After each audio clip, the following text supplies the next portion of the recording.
beast dies, the devil sighs. We have such sights to show you.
It's almost time, kids.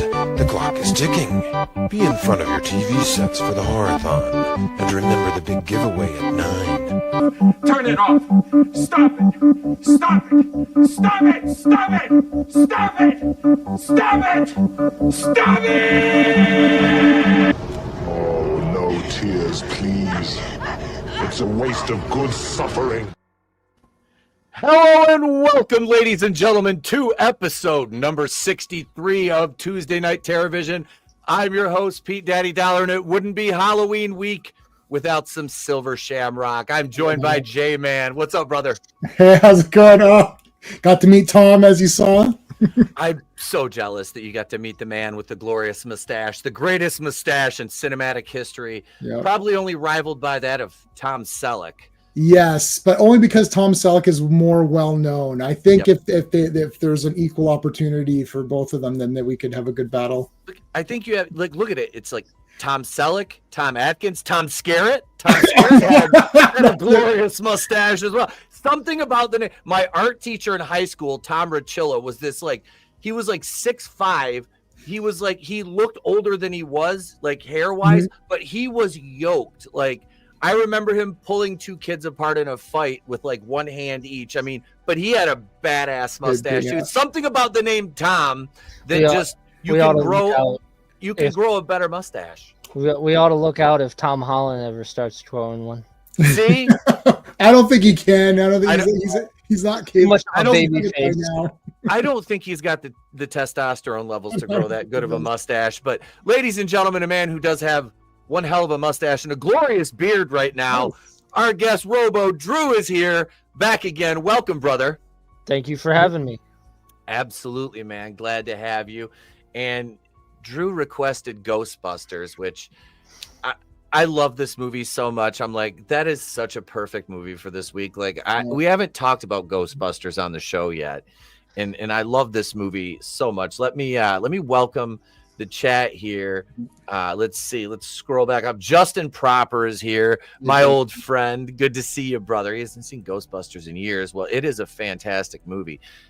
Davian, welcome, channel member, Davian Donaldson. And sir, I have I'm going to start working on your video tomorrow because Davian requested a review of Night of the Living Dead 1990 for one of his perks as a channel member. And ladies and gentlemen, I'm going to deliver that bitch by Friday if it kills me.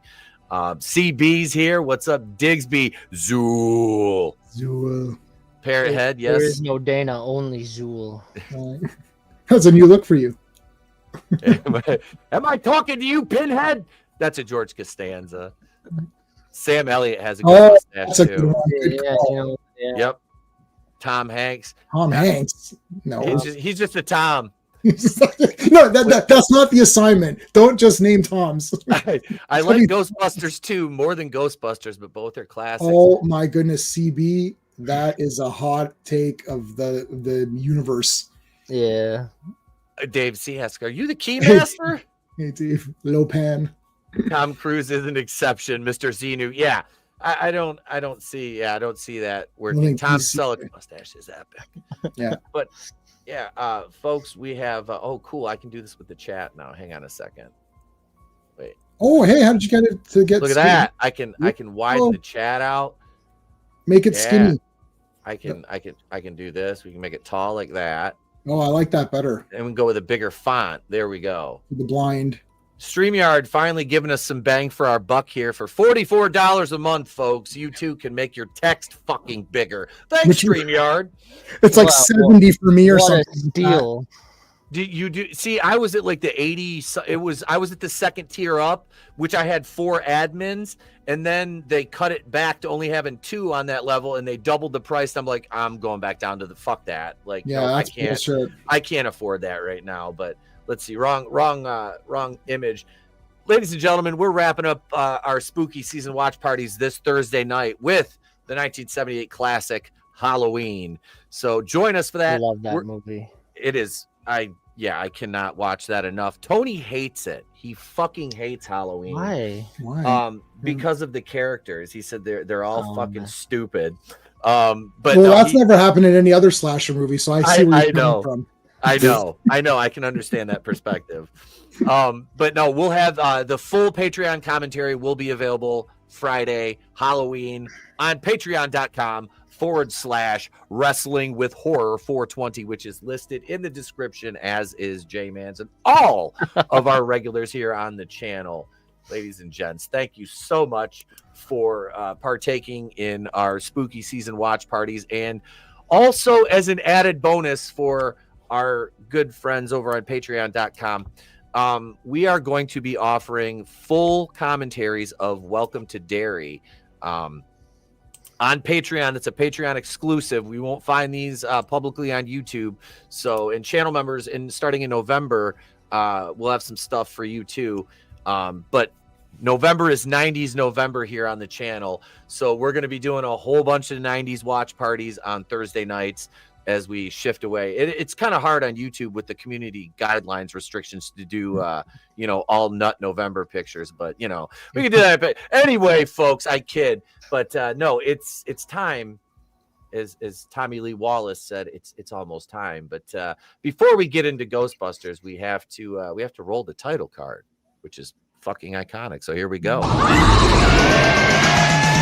There's something strange in the neighborhood. Who you gonna call? Ghostbusters! Yeah. Ray Parker Jr., that song as a kid, dude, you could not hear that song enough. Yeah, it's still like, it's one that I listen to. It's on my I have a Halloween playlist I listen to all year long. Every second of this movie is just it's so much fun, and it's a Halloween must. It's one of the movies that I have to watch every Halloween. Like I it's not Halloween unless if I've never seen Ghostbusters that year. I love this movie. This is one I can watch any time of the year. Yep. And I always watch 1 and 2 together because I didn't see 1 in the theater, but, and Jay, I've told you this before, Ghostbusters was the one of the 2 very first VHS cassettes I ever rented.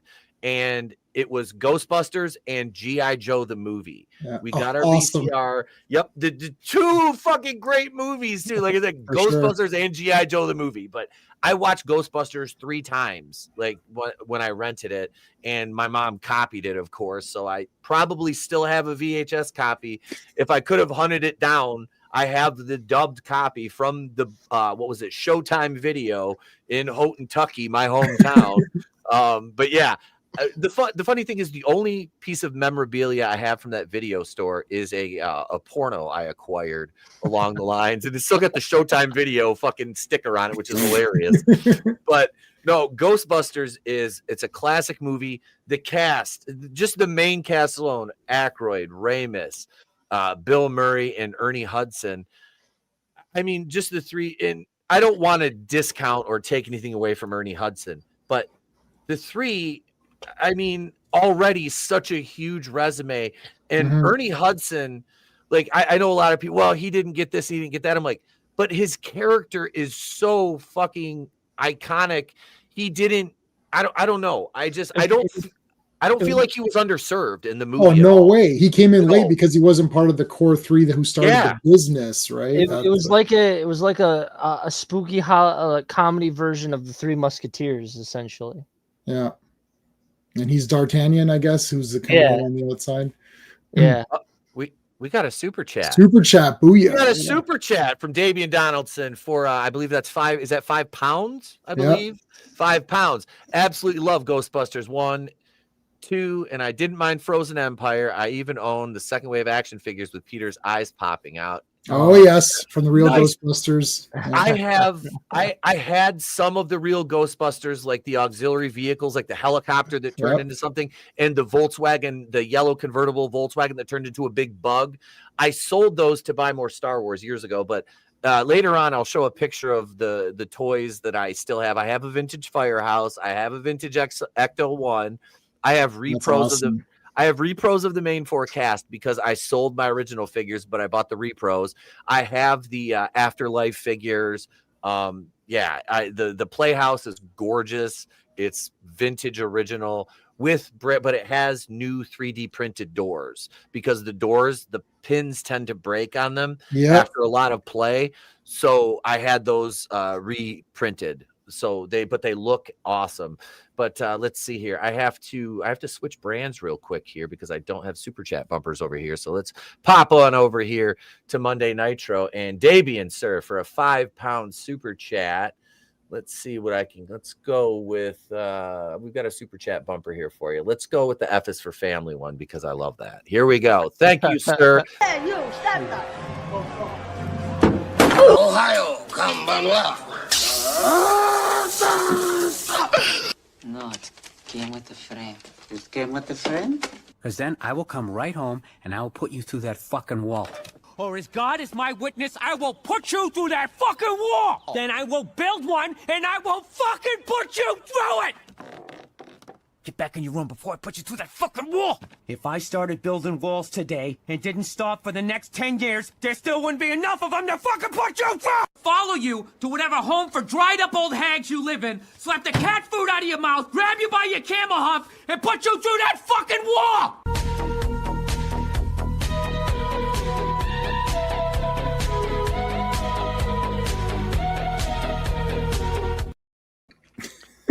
Thank you, Davian, for that £5 super chat, brother. We appreciate you. Hope you enjoyed your super chat bumper. That was all weekend. That like I didn't know that Nick was on the show another 2 times. So I was watching it before we went to do the showing in Tawas, and all weekend we were just talking about Creed. Hold me now. Look, man, I'm not divorced, but I love divorced dad rock. And Creed is right up at the top of my fucking list with Nickelback. I'm sorry. I unapologetically like Nickelback again. I don't know when that happened. It was like finally like I'm old enough to admit they're actually like decent and I can listen to their shit and I enjoy it. But no, Ghostbusters is something we can enjoy anytime. Just the opening to it in the library, it's such a good setup, and this wasn't originally intended to be as much of a comedy. It was more supposed to be dark, that supernatural type, but it was like a dark comedy. But well, I don't know if you watch I don't know if you have Netflix, but there's this docu-series on Netflix that I love watching from time to time. It's called the Movies That Made Us. Yeah. Every episode is like they have a Ghostbusters episode, and it's so fascinating to hear what went into making this movie. It actually made me love it even more than I already did, to the point where originally the cast that we have now, they weren't even supposed to be in the movie. It was supposed to be Aykroyd, Eddie Murphy, and Belushi, John Belushi.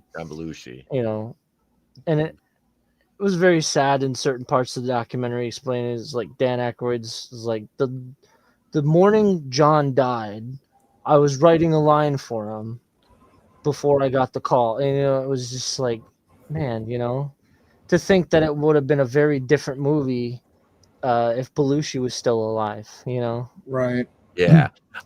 I can't imagine John Belushi in that movie. It's so weird. It's And very Eddie Murphy, like, I love Eddie Murphy. I've So been do a I, huge yeah. fan of his since I was a kid. But it's so. I mean, Dan Aykroyd and Eddie Murphy had great chemistry. Was it Trading Places? Yep. Those two, which is a freaking amazing movie. But they're both such talented comedians. It would have been a very different movie. Well, yeah, like Beverly Hills Cop was supposed to be Stallone. Like, Really? I mean, I didn't even know that. Oh yeah. And then Cobra kind of took its spot, sort of. He did Cobra instead of Beverly Hills Cop. But yeah, like the thing with this movie is that I think you need the three guys to be even more familiar, because the movie starts off and there's already tons of backstory that we didn't get. So you can see through the dialogue, like I'm watching it while we're doing this, and like there's already all this backstory. This reminds me of the time you try to drill a hole through your head, right? There's all this stuff where you could just see these three guys. Wouldn't have stopped me. You would have saw, right? So these three guys have been together probably all through, growing up together. They're just friends, and careers, their careers, right? So they're coming together and they're starting a business. This movie, it's about ghostbusting, sort of, but it's about three guys starting a business. And you have your shyster guy, and you have your like nerd guy who's going to take care of all that stuff. And then you have the guy who's just so in love with this business and he's not thinking outside of it. And that's the thing about it. You can relate to it that way, right? Because making it just like a superhero thing. Yeah. Sorry?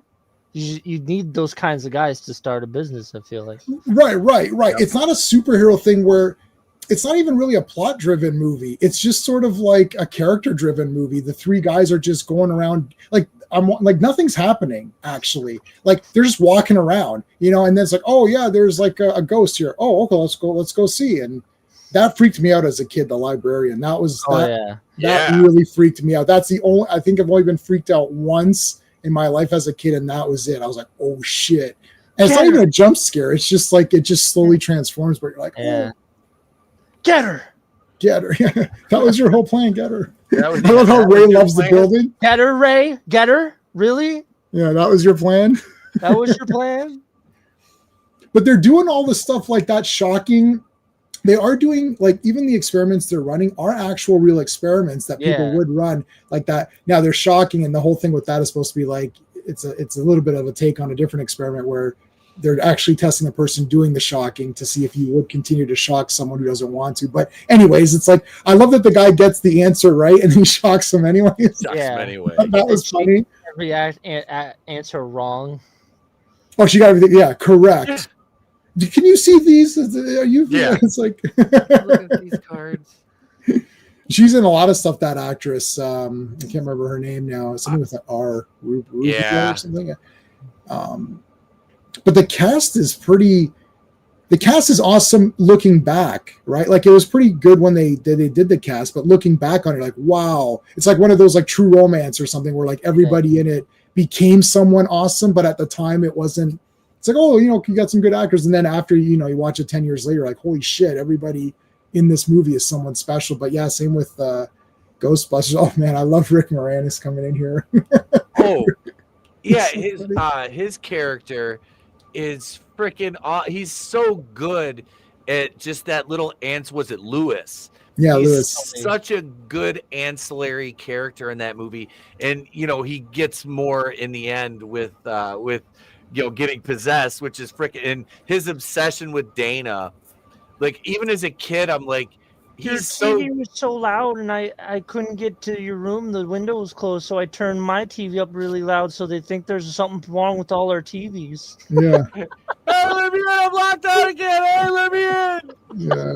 That was he constantly gets locked in. Locked out of his own. We're gonna play Twister Lady. Please stop by, please. But the thing is that okay? So remember, this is all. That's just one. So you guys are quoting a lot of stuff. This is from the very beginning when he first shows up in that one scene. And I just watched it while you were talking. So while you guys were both discussing it, let's say that was like a minute or whatever. In 1 minute, the entire relationship between those two neighbors is clearly defined. In a 1 to 2 minute sequence of the movie. And you understand their relationship. There's no backstory, even with the three guys that you get an intro in the beginning. You get them talking to each other. You get them just walking and talking, a little bit of stuff in the library, walking and talking again. So in 5 minutes, 3 characters are developed.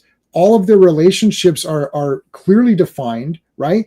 And then the next is you got your next 2 characters, as you're saying, you're kind of your supporting role characters. They're defined. Their relationship is defined. Even the proximity is defined because that building is going to become important. So you know that, okay, this set and characters in the set are important. Like, this isn't just, I think this movie is like loved and everyone thinks it's great and it's, 10 out of 10 and everyone loves it. But I don't think they're thinking of it outside of, oh, that was a really fun movie, because there is a lot of effort putting into the characters. That blink and you miss it kind of thing. There's a lot of jokes, but cleverness to the jokes too. And each guy has a voice. I don't know what I just watched. What the hell did I just watch? I can't remember what it was, but we were talking about Rob Zombie's Halloween last week for the Halloween for our Halloween 4 stream. And in Rob Zombie films, every character talks with his voice. They're all white trash assholes who swear and whatever. And it's like, nobody's a distinct character. Like if I read you 5 lines of dialogue and then said, who said these? You can't tell because it's the same shit. But here, Egon always speaks with a super nerdy quoting, like atomic weight of cobalt, like whatever. That's a part 2. I collect spores, moles, and fungus, right? Like that kind of stuff. And then Bill Murray's obviously funny, plays on words, does a lot of innuendos and puns. And then Ray is always like sort of the straightest guy, but has a lot of kindness behind it. Like, oh, I love this place. This place is great. When can we move in? When can we move in? This place is great. And like Egon's like, oh, this building should be condemned. There's serious fatigue in the structure going. Because the neighborhood is a demilitarized zone. Yeah. Yeah. He said something about the power grid. Yeah. Take what did he say? A second mortgage out on the family home? Everybody has 3 mortgages nowadays. Yeah. Yeah, everybody has 3 mortgages nowadays, Ray. Yeah, come on. But Ray, you can see that. See, Ray is the responsible one who has money to even mortgage something.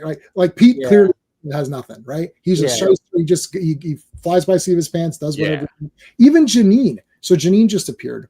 Think about this character. She just appeared. And you could see the way she is. She like doesn't care. It's like, this job sucks. Like, I'm not going to get paid probably, right? Like, I get a paycheck, I'll do what you need me to do. Winston comes in, and I'm not sure if it was Jill or Kimberly in the chat. Somebody was saying Winston's sort of your regular guy.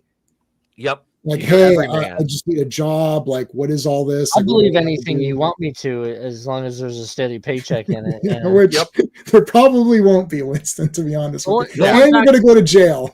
Yeah, going back to Louis Tully, though, another thing that I learned in the documentary, that role was originally written for John Candy. Oh, interesting. Yeah, really? I don't think that would have worked because he needs to be short and mousy. Yeah, right.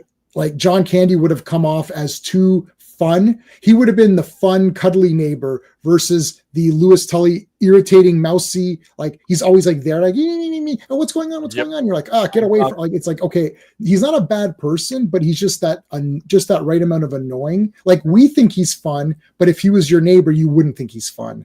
Yeah, that's the fine line of that performance. Like the character is not standoffish in the movie. You're not like, oh, F this character, I want him to die, but you think he's funny, but then if you actually thought about it, if that was your neighbor, you'd be pretty annoyed, right? Yeah. Yeah. Sorry, my dog came to say hello to me. Oh, that's okay. Mine does that too. So when she's in here with me, but no, I like Janine's, like you said, Janine's character kind of has that just aloof, whatever attitude. Like you can tell she's like, I know I'm not getting paid. This is bullshit. Like, yeah, it's just she's like, whatever. She puts in the minimal effort, right? She acts like she's worked there for like 20 years. Yes, yeah. Like 2 days. She's tired of this shit. Yeah. Yep. Type something up. We're paying for this. It's like, what do you want me to? And then Ghostbusters. What do you want?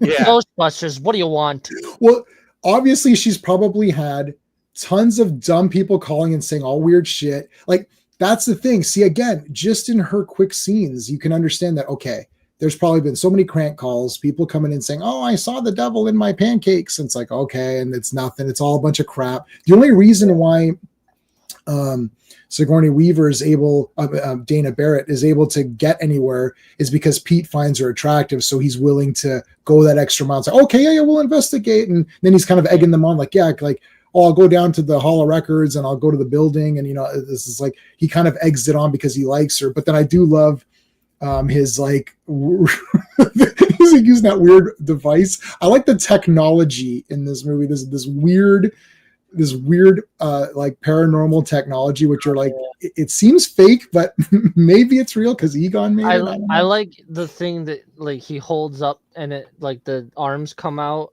The PKE, the psychokinetic energy. Listen, Egon's my favorite character. We would when we would play Ghostbusters as kids, I would be Egon. I made myself one of those. We had like the backpacks and all that. I've got the new Egon. Egon's like my favorite. But yes, the psychokinetic energy. PKE meter. Yeah. I thought that was one of the coolest little devices.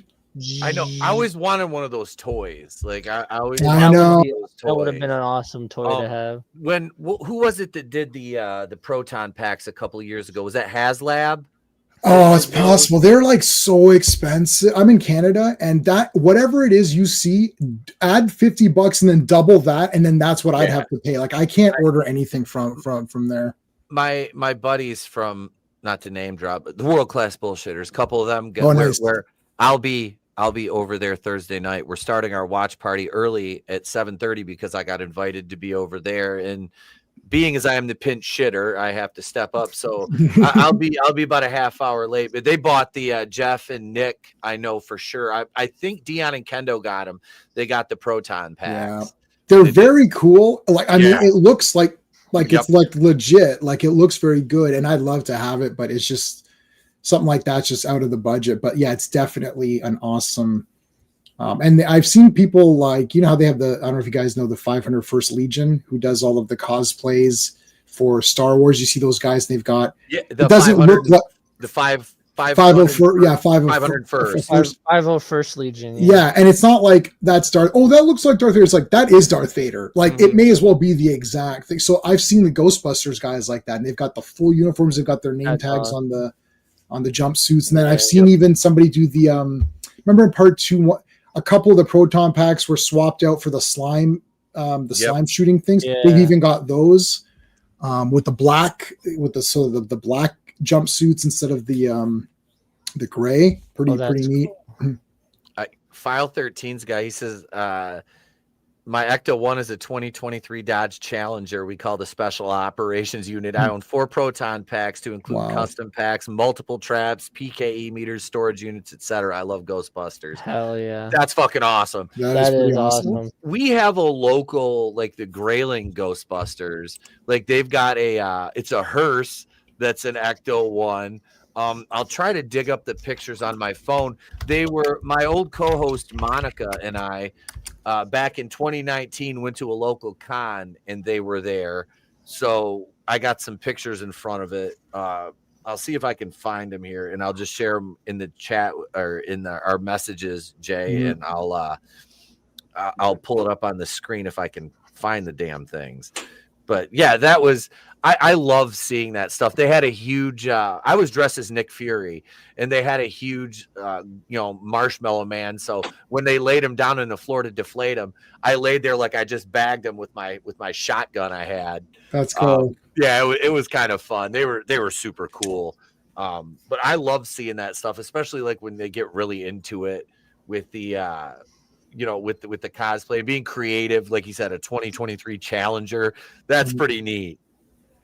I have Catherine. Oh yeah, Pink. I met Kimberly, the Pink Ranger. She lives like 20 minutes from me, so she goes to my comic shop. So I just met her there, and she signed her comic. I've got that over there, and I've also got the Pink Ranger / Red Ranger from whatever the latest series was. Bionic Woman's awesome too. That's good. Yeah. Jack Wilson. Oh, dude, I love that. Your love. Lifted me higher. That's awesome. Yeah, that's Ghostbusters too, yeah. And then everyone forgot that the Statue of Liberty walked around. It's like, okay, like, I don't get it. That part we can try to repress. Real active proton pack. Police took it off him. What did it shoot? Like it shot something out? Like what the hell? It sounded like it was a fucking flamethrower. Yeah. Flamethrower designed to look like a proton pack, maybe. Right? Yeah. That's still pretty cool though. She's the second Pink Ranger, I believe. Catherine was the second one. American of the American series, not the Japanese. Yeah. Ghostbusters 2 had a better soundtrack. Oh, they dropped in price about 200. Yeah, so that means for me it'd be 250 and it'd be about 500 if I don't get nailed for duty. So it's like every time I get tricked all the time. You go to Big Bad Toy Store, you see something coming out like there's an Ultra Magnus figure that's coming out that's like the G1 but posable. I'm like, 200 American, so that's gonna be 250 plus 40% markup, and then I'll get hit with duty. It'll be like 450, $500. I'm like, I can't do that.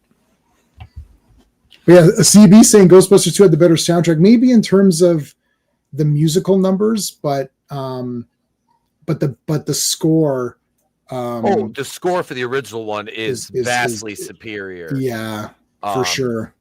Yeah, but all of those the incidentals like dun, dun, dun, dun, dun. Dude, I'm sorry.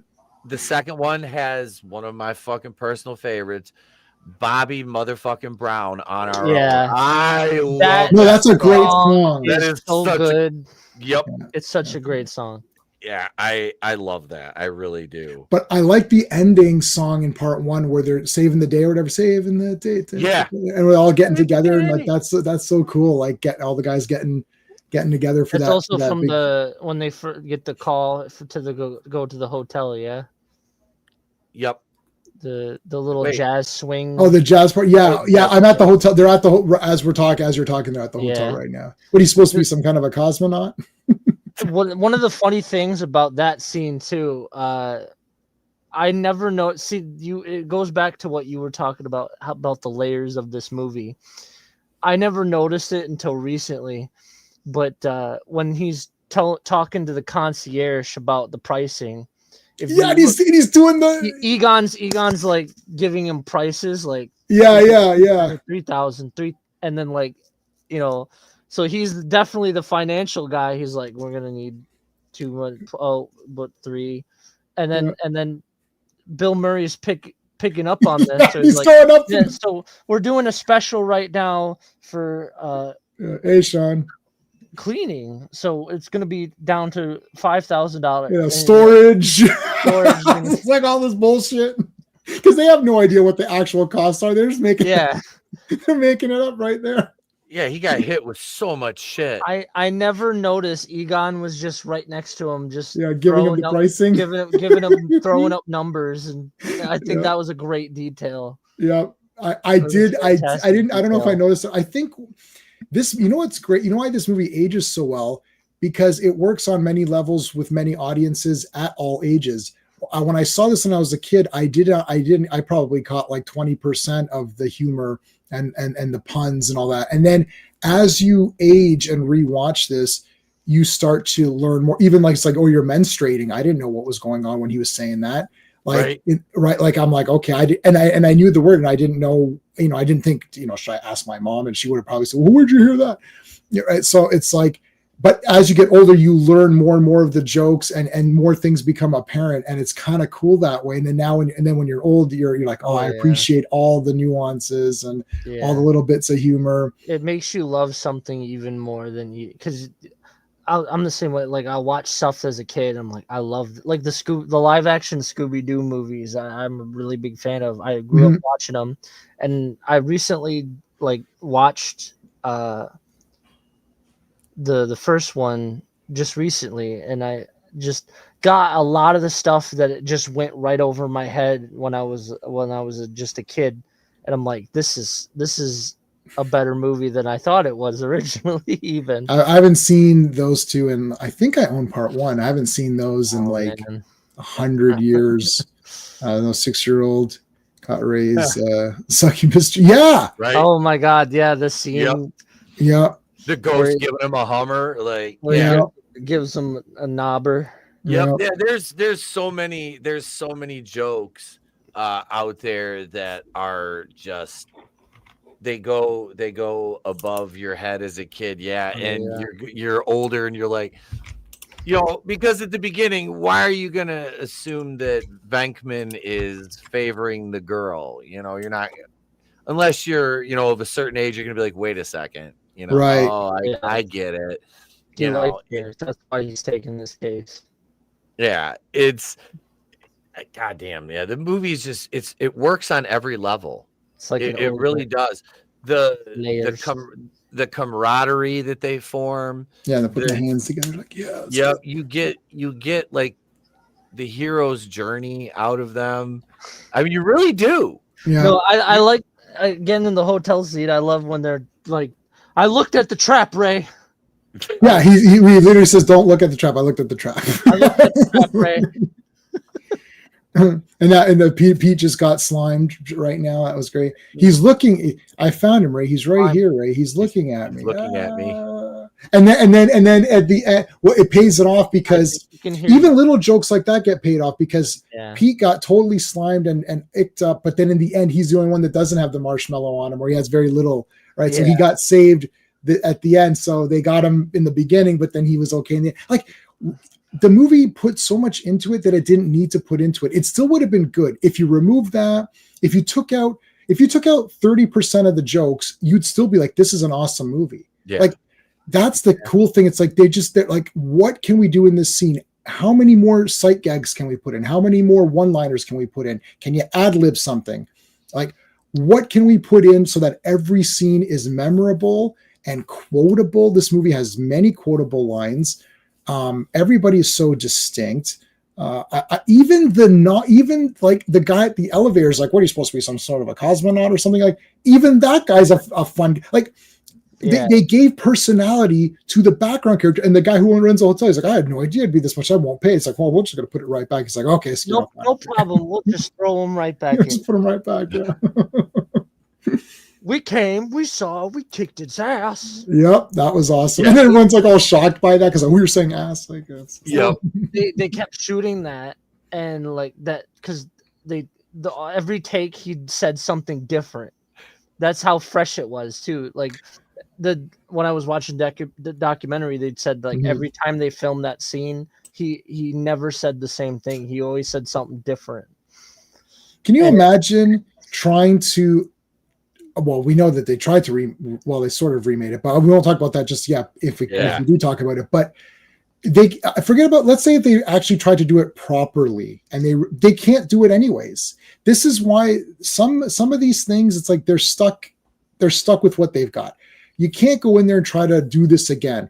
All those guys coming together with all of that stuff working and clicking, that's a once in a lifetime opportunity for me. I like Ghostbusters too. It's fine. I have no problem with saw it in the theater. I own it, of course. Blah blah blah. I have the novelization of it. Whatever. I love Ghostbusters too. But like, it ain't no way. Like, this is one movie we were talking about this behind the scenes before we started. There is very few people that do not like Ghostbusters Part 1. Like, I have not met anyone. This is including my mom, my wife. Like, like go down the line. My cousin who doesn't like this kind of, whatever. Like, go down the line. I can't think of anybody that I've ever talked to that says I don't like Ghostbusters. They might, they might not say it's not 10 out of 10. Like, but they might be like, well, I thought it was a really fun movie. I really liked it. I've watched it a few times or whatever. I was going to say too, it is really funny how this comedy can even today withstand the test of time to the point where it got 2 new movies with it's getting like a resurgence right now just because of how popular one movie from the 80s was, Yeah. And actually, so Sean's my co-host. How's it going? Yeah, you read I was going to say about the editing. Yeah, that's go. Yeah. I mean, the editing is fantastic and the pacing is perfect.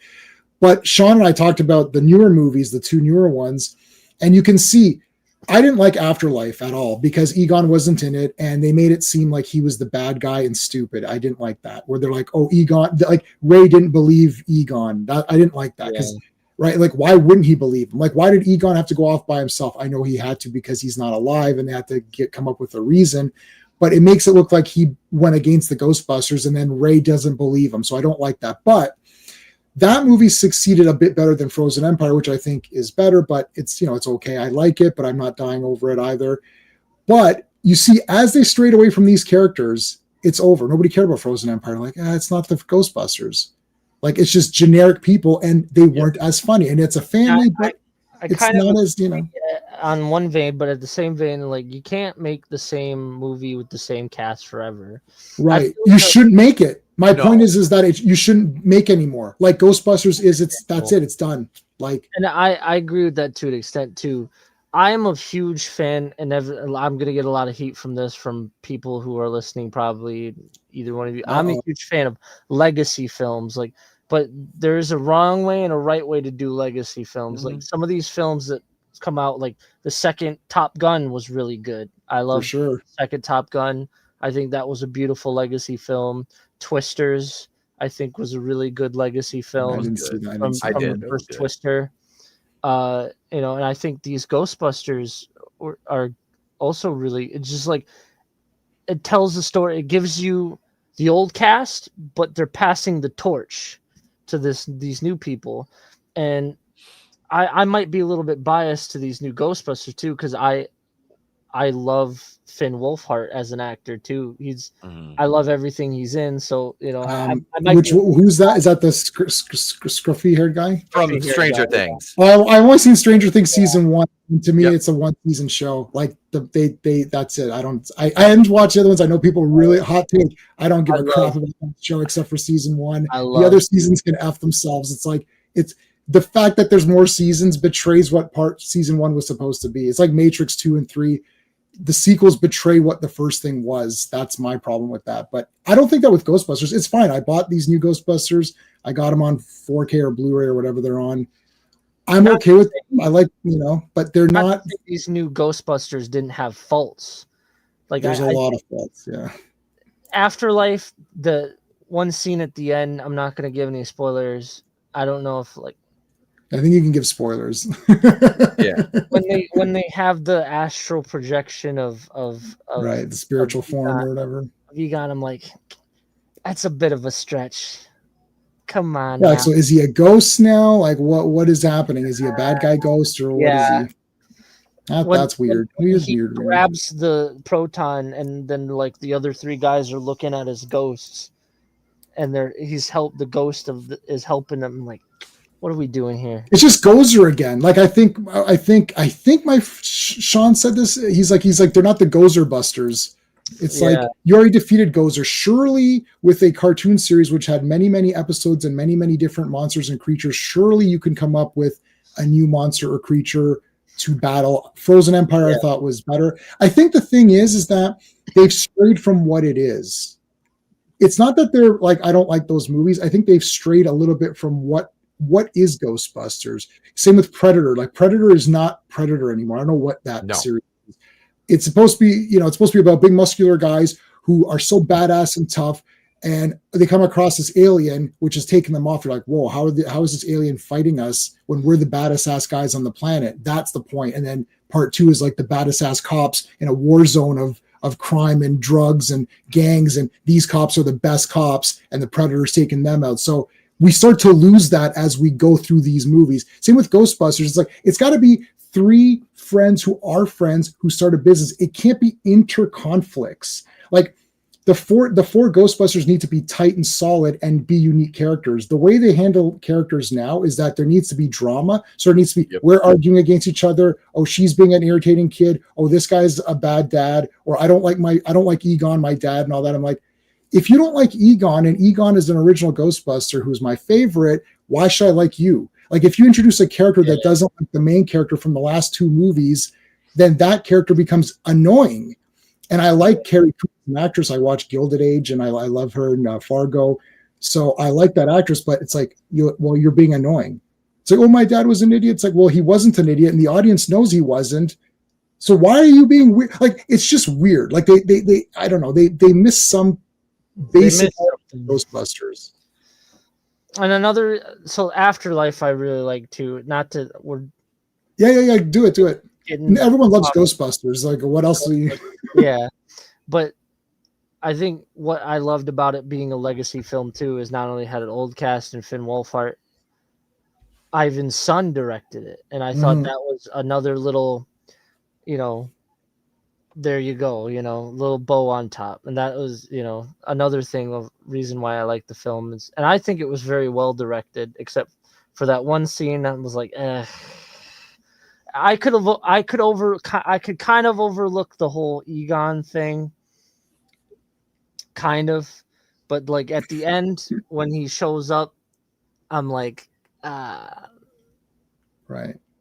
Yeah, so there's 173 episodes. They couldn't take something from that. This is the filmmaking thing of we know better, right? Like we can do our own thing. I don't mind adding new characters. Like why didn't they have, like, if I was going to do a third Ghostbusters and it's way later on, I would have had the Ghostbusters. They have their business still, and Ray's keeping it going because he's there working every day, keeping it kind of like part 2. Bill Murray owns it. Like Bill Murray became rich and he owns it. And him and Dana are just like this rich, like asshole couple. And Oscar, her kid, is like just a total dick. And he's like, listen, Oscar, I want you to go work for Uncle Ray and, get your act together. You know what I mean? Like maybe he's like some disillusioned guy or whatever, and he's just ne'er too well. And then like, go get your act together and work. And then it's about him. And then maybe you could have Egon's daughter being the nerdy girl, like they did in Your Life, have the nerdy girl. She was good. Do it that way, something like that. But in any case, they kind of had, I guess, like the current, like Zeddemore, Winston Zeddemore. Yeah, Winston. Yeah, is the rich guy who bought. I like that. Yep. Yeah, I like that in the second, not second one, whatever, fourth one. This newer iterations. Yeah. Yep. Yeah, he was the one that was keeping Egon funded. I like that. Yeah, the whole time, because he made money in real estate, I believe it was. Right. Yeah, it was real estate. That really gave more credence to Winston's character. And I've never read the comics, but I like what Sean said, because he said they sidelined Podcast and Lucky, and those were two of the worst characters in the new movies. Like, I kind of like Podcast, the kid, his banter, but how he went to New York City with them was beyond me. Podcast was yes. Lucky. Who was Lucky? Was that the Lucky girlfriend? Was the girlfriend. Yeah. What did she do? She didn't do anything. She didn't even do nothing. She was Bokeem Woodbine's daughter in that, because he played the sheriff. Yeah. It's like, where's your parents? Right? Like they just let you go to New York with the science teacher and that's weird. What the little girl that played Egon's granddaughter. She's the best character for me. She actually sang the song they played in the credits of Afterlife. She's a singer too, which I thought that was kind of neat. I was like, because she's got a decent voice. I'm like, the song's not as iconic as anything in 1 or 2, but I'm like, it was nice. It fits in with the movie. Yeah. The only thing with Afterlife and Frozen Empire I can see being wrong is Ghostbusters is 41 years old, the original one. The new one is 35, right? 84. So whatever. Or the second one, the second one. Part 2, yeah. Yeah, part 2. But I mean, they're both in that age range and they hold up. Yeah. No, I don't even remember it now. And I own them and saw them in the theater on opening night. Same. I took Trey to see Afterlife on opening night when that finally came out, because it was delayed. We went to see that, and then we went to see Frozen Empire. And while I enjoyed them in the theater, I bought them both. But what have I rewatched since I purchased both of those? I've rewatched the original 2. Trey's watched Afterlife and Frozen Empire because he likes them, but he likes the originals better. Yeah, I think that something about, and I'm kind of the same way. Movies in the 80s are just kind of like a different breed of entertainment. Like it felt more intimate in the way that a lot of people directed, acted, or even wrote a movie.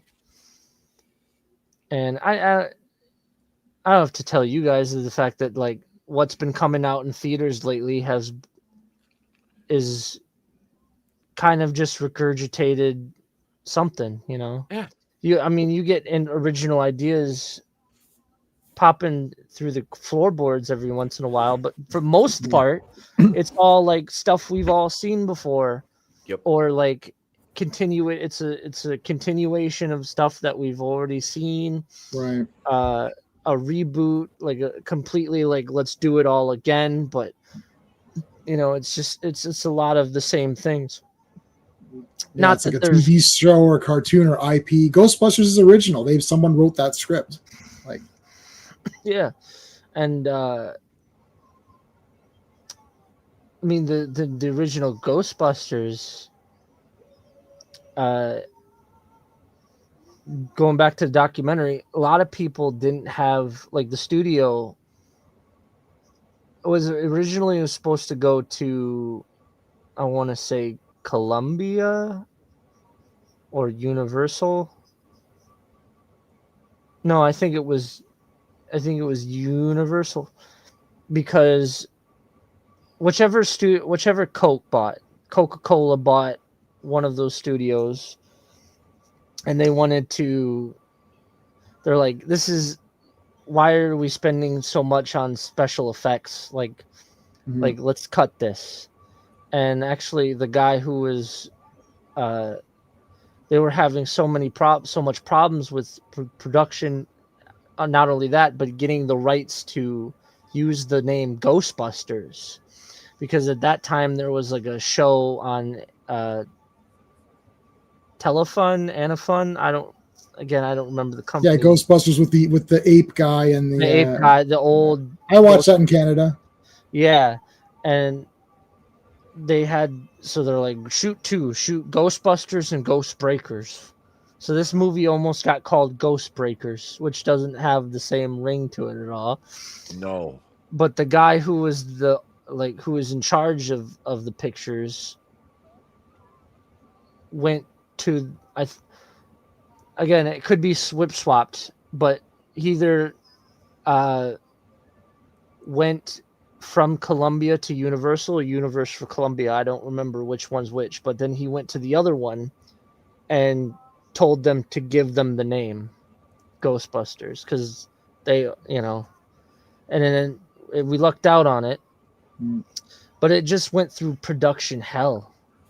Surprisingly enough, it's a comedy movie with a lot of special effects, and I think that's one of the reasons why it was so popular, because it's something we've never seen before. Like comedy is comedy, and like no one's ever thought to, like, why would you need so much special effects for a comedy? But it's pretty creepy here when Dana's trapped in her chair and the arms grab her, and that's pretty good. Yeah. But there's a funny part where right before this, she's walking home and she's going very carefully because not to get Lewis. And then Lewis is having a loud party, but yet he still hears her coming by, and he's like, "Oh, hey, Dana." Dana, and she looks up like, "Fuck." Yeah. But there's a party going on, and he's like literally waiting at the door, like listening for her to come by. You weren't gonna come by. He was like a sad puppy. Yep. That he's such a simp in that movie. He's such a simp. Oh my God. He was like kind of like the lovable loser in it, I mean, he wasn't, he never hurt anybody, he's just kind of like, he makes a lot of money for an accountant. He must have some very rich clientele, because it's funny. You look at it in terms of like how much Dana was probably paying for that apartment, and it's like she's a what does she play?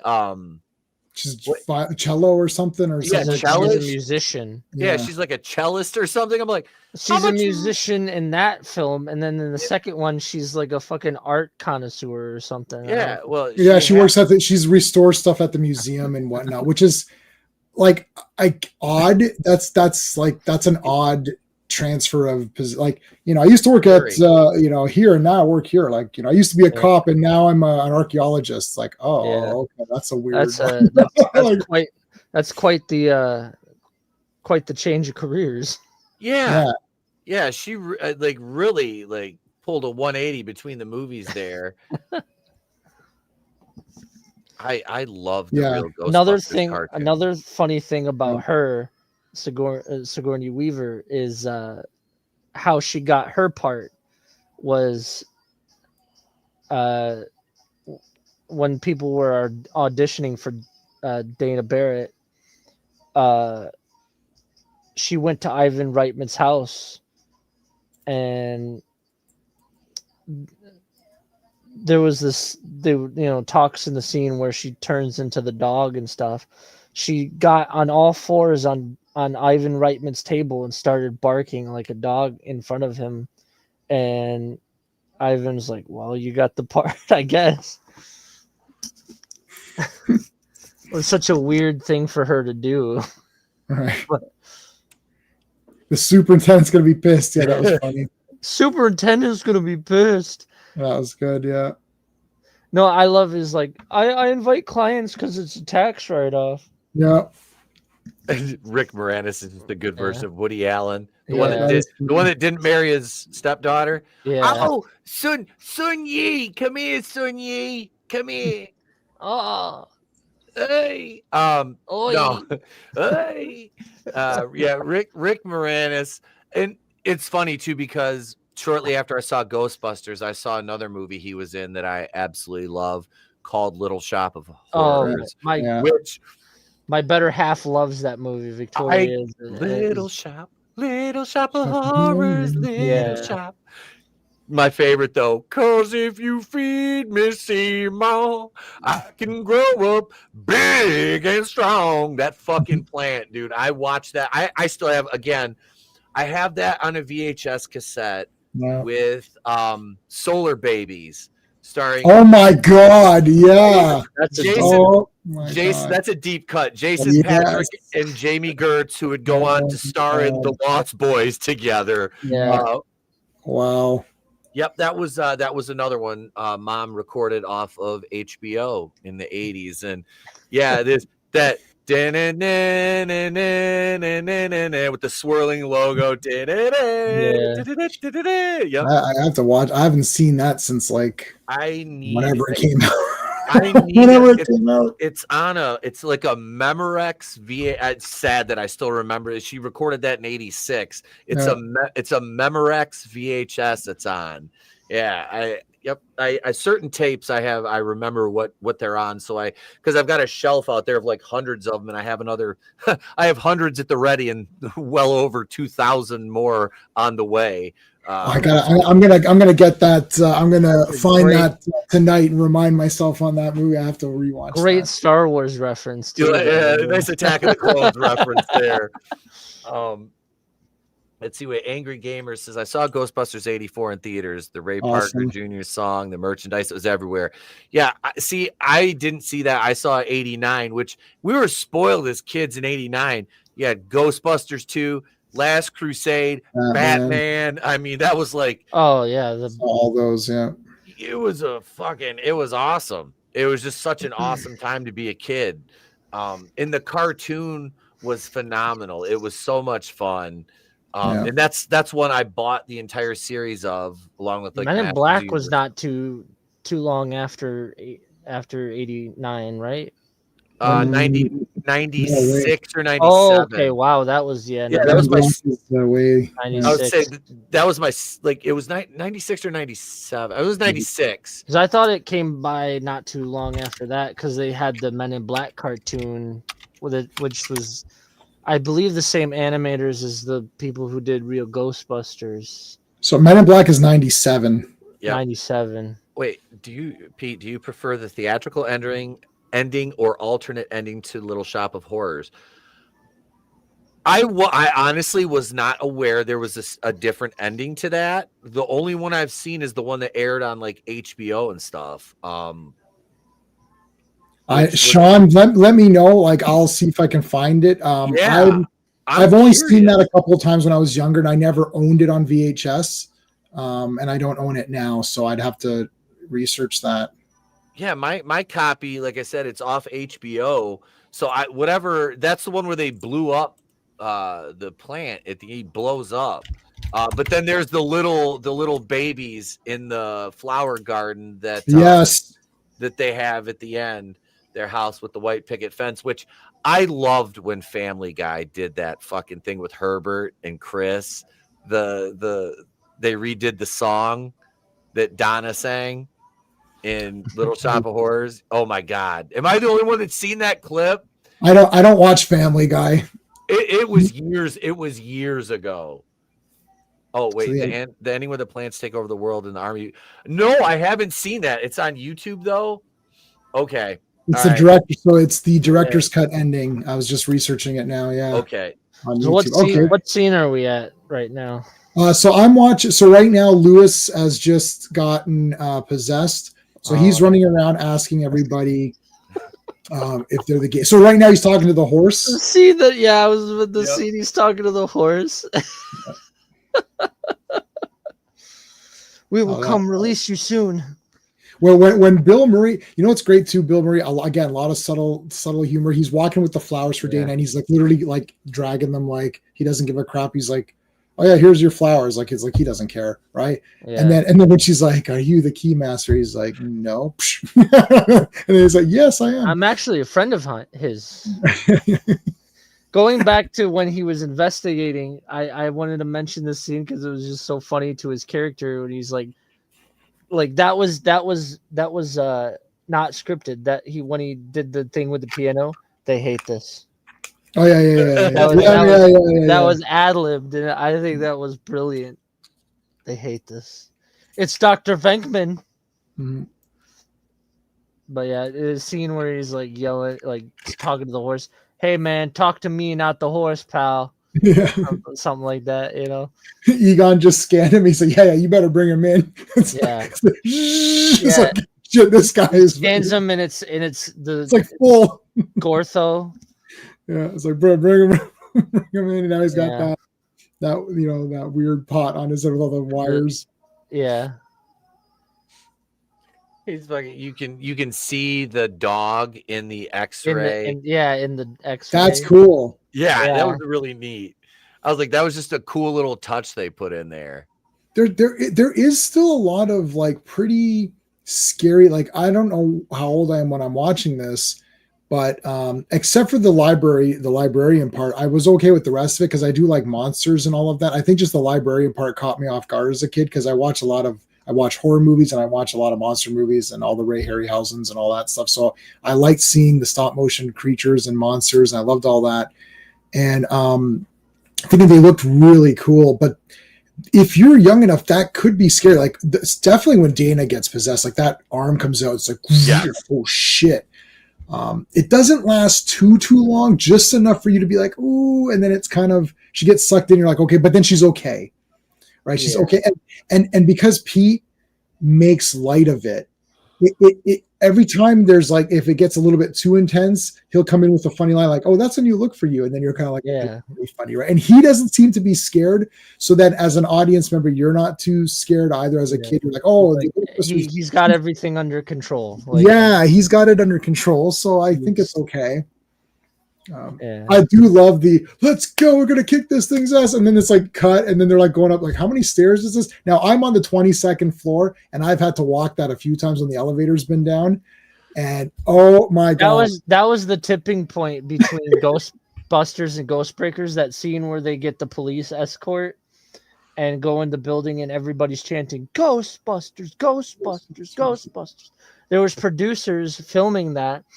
They went to the nearest phone booth, dialed the back at the offices.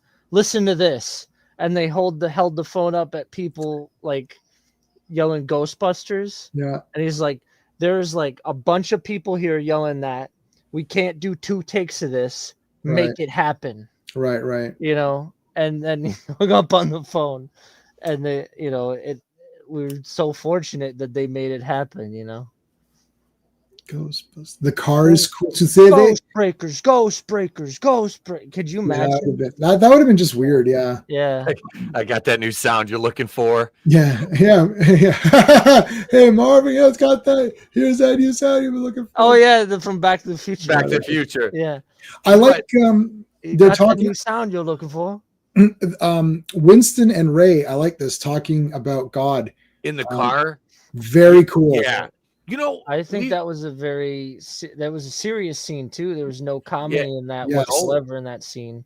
No, one of the scenes where they just played it straight in the movie, and it didn't seem out of place or out of pocket for either character, because while you saw the comedy in Ray, you also knew there had to be humanity, a serious side to him, because he's not like Venkman, where Venkman is only out for number one. Egon is strictly interested in scientific. Yeah. He's not empathetic to anyone in any way whatsoever. Yeah. He's almost devoid of that human characteristic of empathy and sympathizing. He's Sherlock Holmes. He just wants the mystery. He's Sherlock Holmes. He doesn't care except for that one scene where it kind of feels like has something going on with the. With Janine, I think so I saw that while we were, and I kind of looked at that. I think it's more she's hugging. He's still a good person in the sense that he logically sees that, okay, she wants some comforting. So he's just there as a warm body, but he's not invested in that. No. But she's more invested because she likes him. Because she thinks smart guy, intelligent guy, decent man. Finally I found a decent guy in this shitty city because Pete sucks. She takes Tully in. You're such a kind man. Yes. Yeah. The world is so different from the one I remember as a kid. No payphones, no landlines, no rental stores, no drive-in movie theaters. Movies suck. Video games are now catering to no one. Oh yeah, you have to. It is. It's a rough world. You gotta have to find joy wherever you can. Yep. And this is the thing, especially because we talk about so many of these 80s movies and properties and things of the like. More so Jay and I, because we're quite a bit older than you, Drew, we have that questionable gift of being raised in possibly the greatest decade in history, and then growing up in the absolute worst time to be alive in terms of the just overall quality of just culture in general. We've been in a state of cultural decay since probably the early 2000s. Anything post 9/11, like, tell me how many movies you go back to from 2005 or 6. You're like, man, this is awesome. Obviously, there's some outliers and there's some exceptions in there. There always is. Good movies, but not like cultural phenomenon. Right. Like, I like Dredd. I've seen out of the last 25 years, Dredd has been the only movie where I've watched like probably 10 times or something. I keep going back. But that's Judge Dredd, which I like the comics, so it doesn't count. It's not the a only new movie that comes to mind is Tropic Thunder, really. And I wouldn't call that a serious, like, huge cultural icon either, though. I mean, it's a good comedy movie. It's dumb humor and some parts that aren't exactly PC, but that was the comedy of it. But, nothing cultural phenomenon in our post 9/11 world. Mm-hmm. Sean's mentioning Once Upon a Time in Hollywood, which I've watched 4 trillion times. That might be my most watched movie of all time. I watch it. I probably watch about once a week since it came out. Like, I watch it in bits. I watch it in like half an hour bits because I have it on YouTube. Like, I bought it and got the digital, but yeah, that's the one. But that's Tarantino, which again, I mean, that doesn't count, right? I love Tarantino. Yeah, I do. I gotta watch True Romance, Killer Pizza. That's his favorite movie. My boy has been on me to watch that. Like I said, and I feel like I've done him a disservice because I haven't watched it yet. And I have it now. I'll put the guarantee. I'll put the guarantee. If you don't like it, I will be extremely shocked. Like, that is one of the best written movies. Every character is super cool and played by an actor who's stellar. Like, so many quotable lines. Like, I think when you watch it, you're going to feel sad that you haven't watched it before and then haven't watched it many more times. It's like you're going to feel that you were late to the game on that. Like, you're going to feel bad that you were late. I can guarantee you. dude, I gave that VHS. I think I bought 2 VHS tapes of that. I was loaning that I was forcing everybody to watch that. One guy had it for a year. I loaned it to him. I was like, dude, are you going to give me back my True Romance or what? He's like, oh yeah, I'm going to watch it a couple more times. Like, you've literally had it for 300 days. Like, you can have watched it 300 times. Give it back to me. I think I had to buy another one because he wouldn't give it back. Anyway. I feel bad. Admiral Teague says, add being a Jets fan to that, and you're from my world. Brother, I can sympathize with you because I'm a huge NFL fan. All right. I'm a homer. I'm from Michigan. The Detroit Lions are my team, right? At least the Jets got a Super Bowl under Joe Willie Namath, even though he had his beauty Miss Pantyhose on, because if they can make my legs look good, imagine what they can do for yours. I'm a Jets Jets fan as well. They're like my secondary AFC team. I've got a Keyshawn Johnson jersey, and I'm going to order a freaking Joe Namath custom Super Bowl III just because I'm a New York fan though too. I got, Yankees are my baseball team, but I understand your pain as a Lions fan. I'm Detroit all the way. See, I catch shit because I'm an Ohio State Buckeyes fan. Oh. I hate U of M. I hate Michigan State. I'm an Ohio State guy. I know. It's where I want to go get my bachelor's. So I'm a Buckeye. No, man, but I understand your pain. I understood about 50% of the words you guys use in that exchange. I'm talking not much of my audience are sports ball fans. Yeah, I'm nerd, like Dungeons and Dragons and Marvel comics and Superman. And this is what I had to do in high school because I was like all the way through middle school, like up until like 7th grade, I was, basically the little skinny nerd. And then I started playing basketball to get, social acceptance, and I got good at it. And then I kind of got accepted as an athlete. So I started playing sports in high school, and I was a football player, basketball player, stuff like that. But I would still go watch my Star Wars and all my other shit. And still have my hidden, keeping the nerd personality in the back or whatever. Yeah. I grew up with baseball and stuff. So I played baseball as a kid. Well, I'm in Toronto, so that's so Blue Jays apparently are doing okay. Yeah, they're playing. They beat my fucking Yankees in the ALDS. Didn't just beat them, fucking destroyed them because Toronto is just fucking lights out. Yeah, they got a tough matchup with the Dodgers in the World Series, though. Ohtani on LA is just, dude, yeah, they got a good team. The Dodgers have a good team.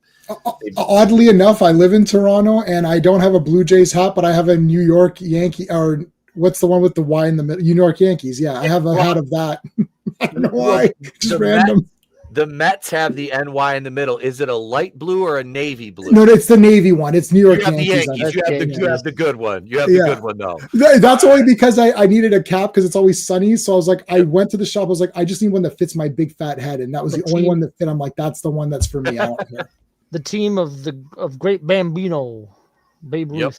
Oh, I've heard of that guy. Yeah. Step Brothers is awesome. Yeah, that was all right. It was fun. I love that movie.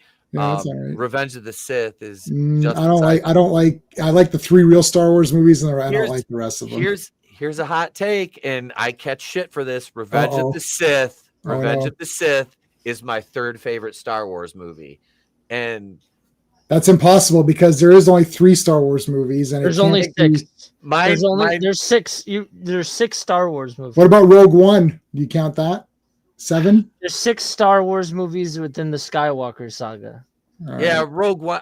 Mine goes like this. It's Empire Strikes Back, Star Wars, Revenge of the Sith, and then Return of the Jedi. And the only reason, and I saw Return of the Jedi in the theater. My mom took me. Someone said 9. I'm like, I don't count those last 3. No, I don't count those last 3. No, those don't count. The actors did their best. The writers were absolutely horrible. I don't think they did their best acting either outside of the movie, calling people race car drivers. No, yeah. They don't like the character. It's like outside of the movie, they didn't do too well. But So I'm going to ignore that you said that Revenge of the Sith is better than Return of the Jedi. So I'm just going to pretend that didn't get said. No. This is my personal ranking. I cannot, in all good conscience, say any of the prequels are better than the original trilogy. Yeah. I would never be coming so bold. They'd be knocking on your door with there would be pitchforks. Yeah. Somebody would burn a cross on my lawn. I'd be like, "Ivy!" I'll burn all the religious icons just to cover them all. All the iconography on my lawn. Star David, let's burn it all, just to make sure you get each be equal across. Yep. I don't think it's better than any of the originals. I just personally I like it more than because the Ewoks kind of. I love the Ewoks. They're so badass. The Ewoks I have right back there. You can't tell behind my green screen all my action figures, and there's a Ewok. It's a board game. It's unopened. Oh, wow. It's like the survival Ewok survival board game. Yeah, but that's unopened back. I've got. Awesome. Yeah, I like the Ewok movies as well, so I would count those as Star Wars movies. Another movie the Star Wars movie that everybody hated, I actually liked was the Han Solo story. That's awesome. I hated that fucking movie so. Yeah, that movie's trash. Sorry, Robo. You have failed this city. You have failed. You have failed this city. They made Han Solo a cock in that. I was like, oh my god. I felt bad. I felt bad for Alden Ehrenreich in that. I called him Alden Peckerwood for years after that movie. And then I watched, what the fuck was he in? He was in Weapons. I didn't even recognize him in Weapons. He played yeah. I was like, that's goddamn Han Solo. Yeah.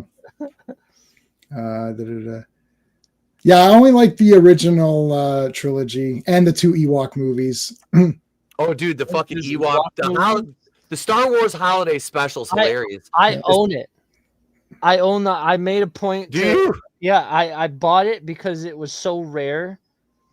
I ended up finding a copy. It was a little difficult to track down, but I'm like, after seeing how much George Lucas hated it and how much he's like, if I had the time and money, I would track them down and just take a sledgehammer to each copy.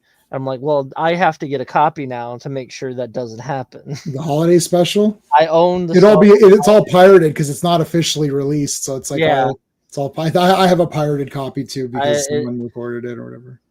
DVD of it. It's all. I'm never gonna get rid of it. I watched it. It was horrible, but never gonna get rid of it. I should also say I like the original unaltered trilogy. I don't like adding in 47 sand people or whatever. It's like, why is it? Like, I don't like any of that stuff. It's nonsense. Like different perspectives, just because of we grew up in different times, you know. Yeah, unfortunately, I grew up in the real Star Wars, and then everyone else is growing up now in the fake Star Wars. Unfortunately, I grew up with Hayden Christensen being CGI the worst actor over that, you know, his Force Ghost. He's the worst actor in the universe. It's absolutely I will not cringe. stand for this Hayden hate. I only hate him because he sucks. Otherwise, it's fine. I got no. Watch him in any other movie. He's actually really that's fine. But in Star Wars, he's terrible. He's terrible. It's unwatchable, man. I can't. I feel like he's misunderstood his character. I've tried, and I own all these movies on not 4K. I own them all on Blu-ray. I have the sets. I own almost not everything for Star Wars because I stopped buying the Disney stuff. But it always turns to Star Wars eventually in every stream. Star Wars always comes up. Man, I got one thing to say to you. Liar! Oh, terrible. Even that was terrible. She could find someone way better than him. Come on. You have turned her against me. It's like, you have done that to yourself. I love you so much. It's like, oh God. I want to go back to Backseater and Backstreet. All right, say Backseater. He says, on my show, we watched this one guy's video that said Ghostbusters can only be enjoyed by people who were kids when Reagan was president. Whoever said that has about the mental capacity of, I would say, this penny on my desk. I was born during the Bush administration, and I love Ghostbusters. No, You know, there's a thing going out there where there's the recency bias stuff, but there's also people out there who don't understand anything. Like I've actually seen people who have said stuff like, oh, you know, Raiders of the Lost Ark, oh, that was kind of boring, or that was too slow, or whatever. It's like, you understand what characters and plot is, and it's the same people who armchair critic stuff and say talking points where it's like, oh, there was growth in here, or there was the tone and the mood. It's like, stop saying these random words that you don't know what they mean. And also, you have bad taste in movies. You can like whatever you want, but like there's certain movies that if you say that they're bad, it shows that you're ignorant of things. Like, regardless of what anyone says, whether you like Star Wars or not, Star Wars changed film and how it's made, period. Everyone is entitled to their opinion. However, I think we've all been on the internet long enough to know there is a right and wrong opinion. There is a wrong, of course, and mine is about 100% right every time. I fact checked it, but I have fact checked it. Yeah, it's Ariel Ballet. Is it because Stance mentioned the Reagan years in Ghostbusters Afterlife? Hang on, I have to do this for Ariel because we haven't seen her in so long. Ariel, I have something for you here. Wait a second, let me cue it up right here, because whenever Ariel comes in, I got to play this for her. So here you go. Here you go. Here's.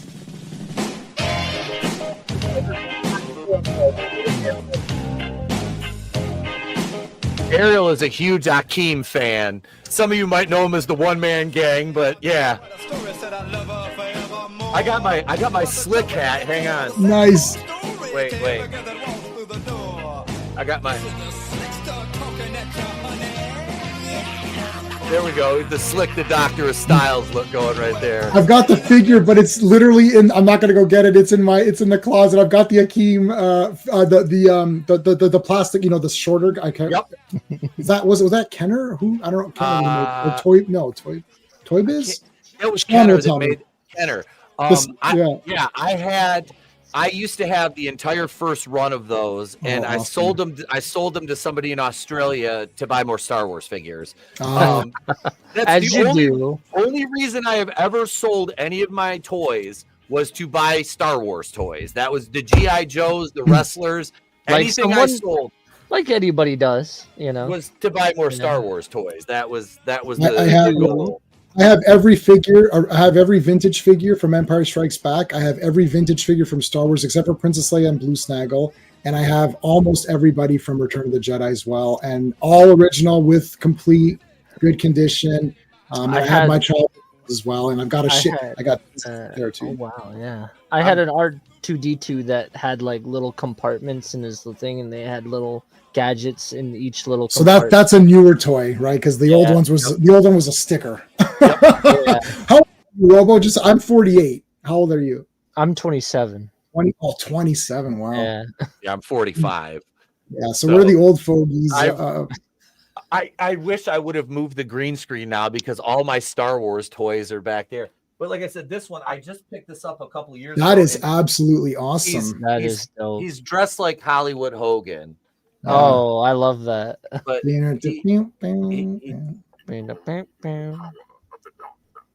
and he has James Earl Jones' voice too. The real Darth Vader. Yep. I think my mom bought me this as a gift.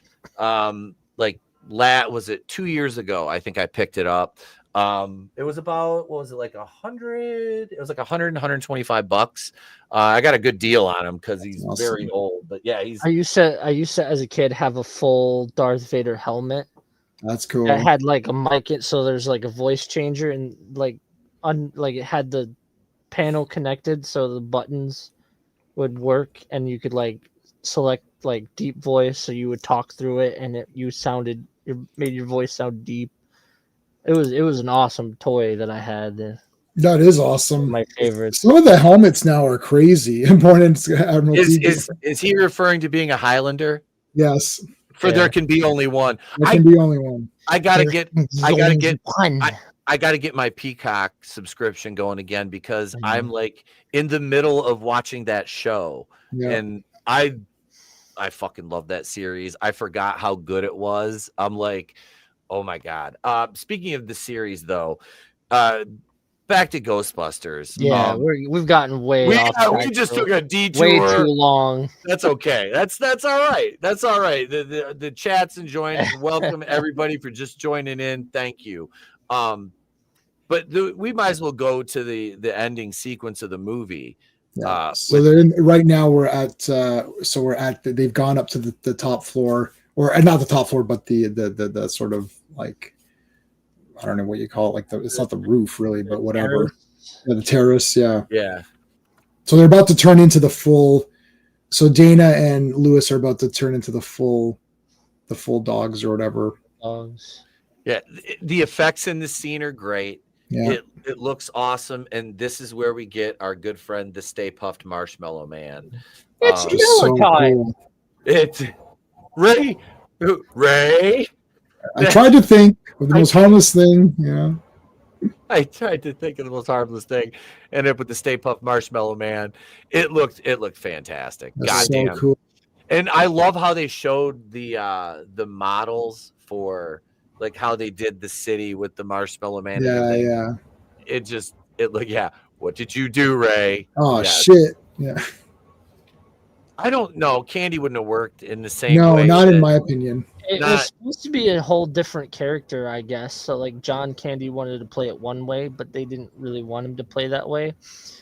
But when they hired Rick Moranis to do it, he wanted to play it a little bit differently than original, but because he wanted to play him a little geeky, and it worked. It worked so well that he played that character like such a geek. Yeah, it's all the Second City guys, right? It's all the SDTV guys. You weren't gonna come to the party, kind of guy. All right, who left the dog in here? I prefer Ghostbusters 2 because it has more ghosts in it. I mean, they're not wrong. He's not wrong. You're not wrong, Draven. You're not wrong. But I think, like I said, man, I love Ghostbusters 2. Ghostbusters 1 is obviously the superior movie. We've been doing this for. I'm kind of impressed. I'm not impressed, but I'm not surprised at all that we've gone this far in the podcast without even mentioning the 2016 version. Yeah. Oh God, Ariel asked Draven. So then, do you like Ghostbusters 2016 because it had so many ghosts? Yeah. 2016 had probably the most ghosts out of any Ghostbusters. We shall not speak of that cinematic abortion here with. I mean, look, you had Kristen Wiig, Kate McKinnon, funny girls, funny comedians. Craig Robinson. Craig Robinson was great in that as Patty. It's not. Nothing for me saying Craig Robinson and Leslie Jones look the same. You can't tell because she has a fucking mustache. I mean, they're both fucking hideous. No, I love Craig Robinson. He's funny. Yeah. Leslie Jones was fucking god awful. They wrote her, and this is not the actress's fault. They wrote her like a stereotype. Yeah. And that was the downfall of her in that movie. Was everybody? She was written that way. What the fuck? And I'm not a Leslie Jones fan, but I will defend to the fact that she had no control over the fucking writing. I think Kristen Wiig and Kate McKinnon had more. I think they were the juggernauts of the. I think any enjoyment that I had out of the movie was purely because of those two, especially the scene, the end scene where they're doing the fight. I kind of found some like enjoyment in Kristen Wiig's badass scene where she pulls out like the pistols. Yep. And she licks one and she goes, "Let's go." I'm like, that's kind of. I mean, that was kind of funny way. Yeah, the problem is that they're not characters. No. So whatever they say or do, it doesn't make sense because of the movie that they're in. They're just doing the actions because the script says this is the actions that have to take place. The characters that are established in this Ghostbusters movie act as they would act because there are fully developed characters. Like the way that Ray is the one who breaks in this scene. Oh, I thought of, we used to go to the camp and roast marshmallows. And it's like, oh God. I thought of the one thing that couldn't possibly be bad. Right. Couldn't possibly ever destroy us, Mr. Stay Puft. But everybody, what they ask, how they behave is because of the established things in the movie. So Kristen Wiig, where you're saying she pulls up that thing, what earlier scenes in the movies make it seem like she is that type of person? Like, it's like, oh, that would be funny for her to do, but that's not the character. Like, what are the character traits? Like, I can't name them. That movie does have some funny bits in it because you just have to accidentally have something funny if you try 2 hours of comedy. But the story's garbage, the characters are garbage. Who gives a shit about it's like they wrote the movie as who gives a shit about the characters? How many funny jokes can we throw in there? Right. And also, and I have to say this, is that 3 ladies coming together to form a business is not the same as 3 guys coming together to form a business, because with guys, you will have a more diverse friendship level. Like Egon and Ray have a certain relationship. Egon and and Pete have a relationship. Pete and Ray have a relationship. Each of those relationships is a little bit different, and guys can see that. Yeah. Right? Like guys can see, it's like, yeah, like this is how they interact. I don't know for sure, but I don't think the 3 ladies together had that sort of relationship in the movie. It doesn't work. Entirely. It has to be a different dynamic entirely. It's a different dynamic. Three lady friends growing up together and trying to start a business. I don't think it would come out the same way. They tried to just do the same thing. It's like, they had the right idea in the sense of it is a business movie and they're starting a business. So that part of it is okay. But they seem to have cast okay people. The same they don't do anything. It wouldn't be the same business. Right. It wouldn't be the same kind of, like, so where's the con artist guy? Like, okay, if you're starting a business, you need your accountant numbers guy. You need your salesman guy, right?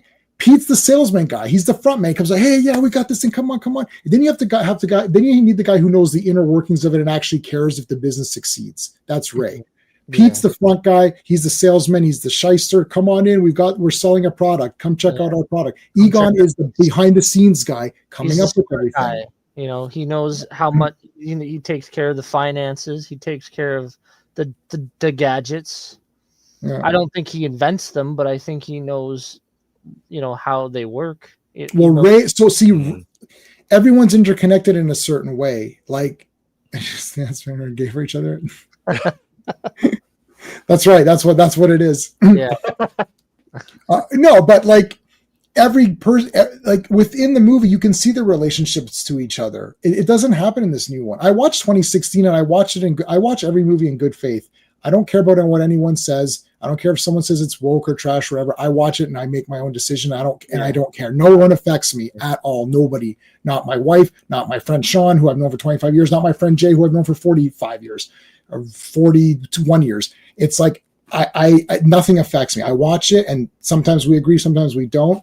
It was not very good. I did find some comedy bits to it. There's parts of it that were enjoyable. There were some parts that were kind of funny, but there's weird things in it that don't make any sense. And I actually thought Chris Hemsworth was the best character, oddly enough, because he's just like a complete total goof, but he's the stupid complete goof character. So it's a character that I can recognize. I can't recognize the 4 ladies. Like, what's the difference between Kristen Wiig and collected villain? Like what's the difference between those two? Like the 2 main ones. I can't remember the chubby girl's name. I don't remember. Melissa McCarthy. McCarthy. What's the difference between McCarthy and Kristen Wiig? Like, what is the difference between them? Like in that movie, I mean. Melissa McCarthy, her whole character was Fatty Go Boom. And I'm not saying that to disparage her weight, but that's the archetype she exactly. was. That's what the character, her main, and Melissa McCarthy is pretty much the same. She was the same. And I say this, and I like Bridesmaids. I enjoyed that movie. I thought her and Kristen Wiig were freaking great together in that. They were great together in that. That is a movie that Paul Feig can write. Paul Feig cannot write for male characters that have an ounce of testosterone. Look at how he wrote the episodes of The Office. Those are not alpha male characters, and he did it really well. And the show was fucking funny. The characters were good because they didn't have to be manly men. They're in an office setting. Dwight Schrute is like, I'm a, man, but he's a goofball. He's a goofball, yeah. He can write that style and do it well. He can write for women but that's where his in the Ghostbusters, you kind of still have to play that the same that you would with the men, but I don't know. He didn't grasp what it was. So hold on. Sean is saying something that we talked about earlier between him and. Okay, so Sean and I have discussed the Ghostbusters series and that movie like ad nauseum, and the whole point of it is that these guys are losers. They have to take out another mortgage. They fail at the university. They get fired because they're goofballs and they're morons, and no one believes them, and they're dumb. And they cobble together this lame commercial. We're ready to believe you. And they the second they get a legitimate client, they're all over her. Oh, we'll do anything you want. We'll go to your apartment. We'll do this. It's like they're losers, schlubby. They're schlubs. It's like, where was that? It's like, were they really going to do that with four ladies and have them be losers? And they didn't. I don't know. They kind of tried. It just didn't work. It's just it didn't work. Different time. I think it's the wrong. The original formula of Ghostbusters. I think if you're gonna do Ghostbusters, you have to do something different now, because I feel like that original formula was the right place, the right people, the right time, and 4 of SNL's funniest. Well, I don't know if well, the other guys were from SCTV. If it was like, it was basically kind of your couple of guys from SCTV, a couple of guys from SNL or whatever. 3 of the funniest guys as the cast, really good at writing comedy bits in one of the greatest decades in one of the greatest cities. And I just think it worked so well that it clicked. Yeah. I don't want to say it was lightning in a bottle, but it kind of feels like it was lightning in a bottle kind of thing. Mm-hmm. Look at the other. It was ectoplasm in a bottle. Yeah, ectoplasm in a bottle. It really was, because you look at the movies, like we talked, like I said, we talked about the movies that came out, in the 80s and stuff like that. A lot of them were lightning in a bottle in their own respect, and they've tried to recreate and do things like, look at how many Die Hard movies they made. Yeah, it's bullshit. And I've never seen one past the third one. I'm like, I don't even think 3 is all that awesome. The second one. The second one. That's awesome. That's where I quit. Yeah, the second one was fucking great. I really enjoy that.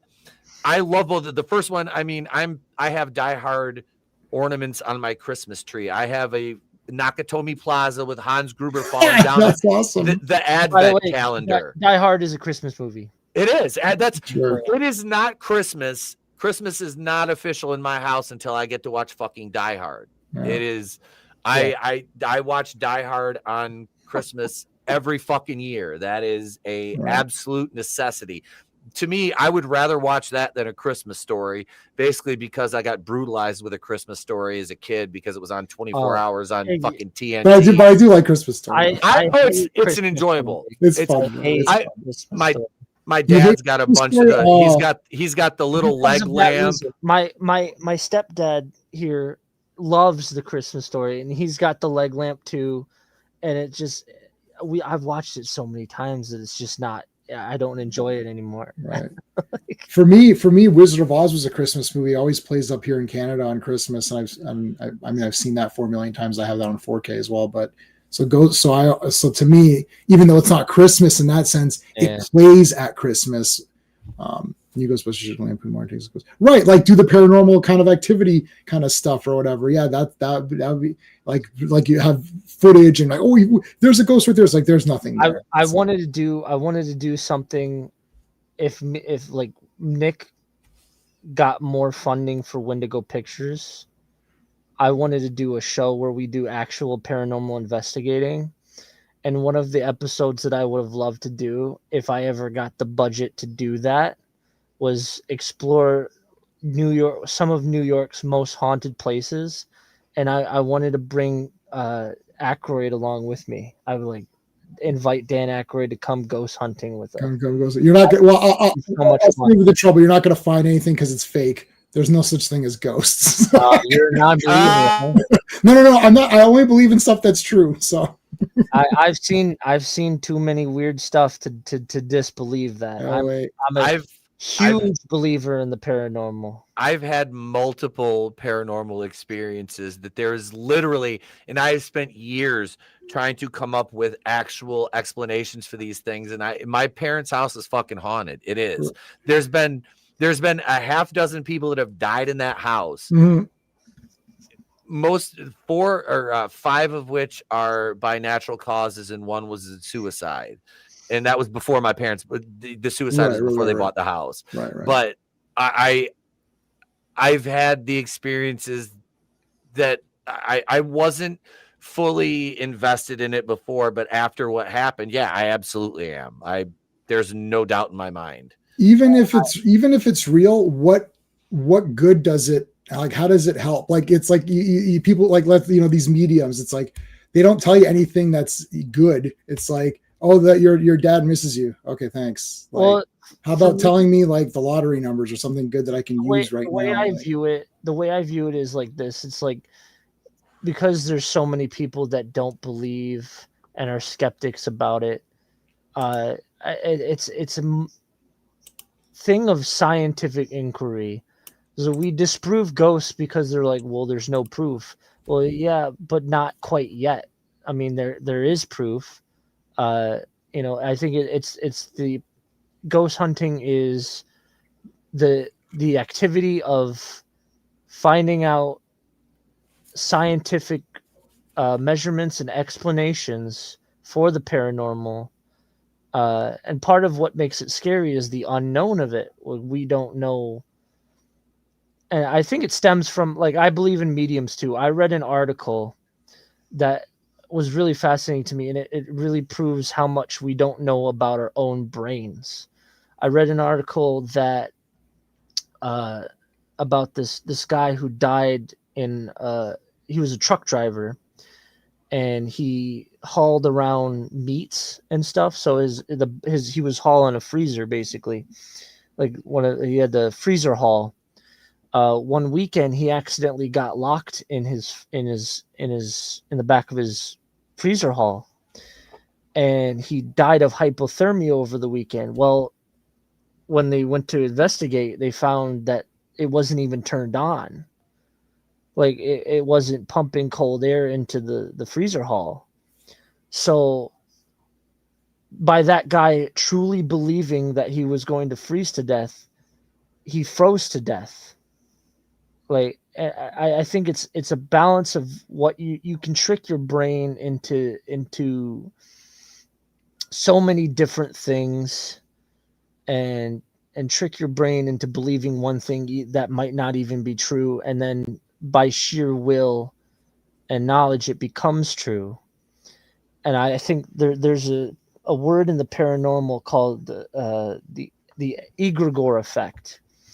And the egregore effect basically means that the more energy and thought that somebody puts to something, it becomes real.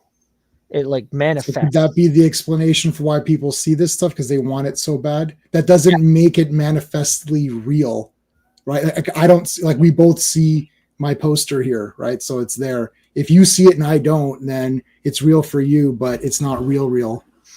Yes, but like, before we get completely, I have to go in like 1 minute.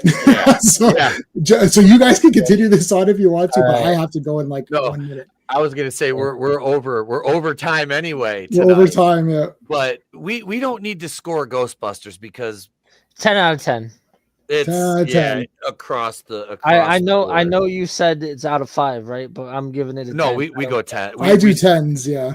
I transitioned to 10s to be. I apologize if I No, you didn't. No, it was just what me and Trina used to do the 5, but I'm like, yeah, screw it. You start doing 10s. I'm like, we'll go to 10. That's fine. I don't just because of my system that I use. It just easier for me. I don't mind. Ghostbusters is a 10 out of 10. Yeah, 10 out of 10 masterpiece of like masterpieces. Right people, right decade. Yep. Right place, New York City. Yes. One of the greatest cities in America. right in one of the greatest decades to be in that city in America, New York City, you know. You know, phenomenal movie, one of the greatest comedies of all time. Not because of the level of funniness, it is funny, but it's so rewatchable. Yeah. To this day, it stands the test of time. It does. There's nothing about this that doesn't hold up. It truly does. Everything holds up. Everything stands the test of time. It's been decades, and yeah, we've got 3 movies, one that just doesn't matter, and 2 of them that, while they were enjoyable, we'll see how they hold up in years to come, comparatively speaking to the first and even the second one's legacies. But with that being said, Drew, brother, thank you for coming on, and thank you for a fantastic recommendation, bro. Yeah, absolutely. I figured after my last like super prolific pick, I'm like, let's just pick something that everybody kind of loves. Right. And it's a great pick, and there's no bad time of year to talk about Ghostbusters. So thank you, brother. Appreciate it, man. Not a problem. Yeah, this will get a lot of views. That Halloween 4 video is up to like 800 or 900, I think, on my thing. Holy crap. So this is gonna get massive good. So thanks for that. Absolutely. And thank you to everybody in the chat. We will see you guys right back here Thursday night, special start time for our final spooky season watch party, which is Halloween 1978. It says 8:05. We're going to start at 7:30 because immediately following our stream right here, I will be headed over to World Class Bullshitters, and I will be over there with Jeff, Nick, Kendo, and Dion celebrating Halloween there. So thank you, everybody. I have the Night of the Living Dead 1990 review coming out. We're going to do a Patreon watch along for Welcome to Derry episode 1. Episode 2 will be next week, even though it drops on Halloween, which I'm excited to watch episode 2 of that because I really enjoyed the first one. And we talked about it on Nitro. Go back and check out the replay. Thank you, everybody, for being here. We will see you Thursday. If I don't see you in the chat, have a happy, safe Halloween. I'm Pete from Wrestling with Horror. For the panel, if we don't see you, have a great day. Pleasant tomorrow. We'll catch you on the next one. And remember, it's always better to burn out than fade away. Deuces!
Patreon.com/.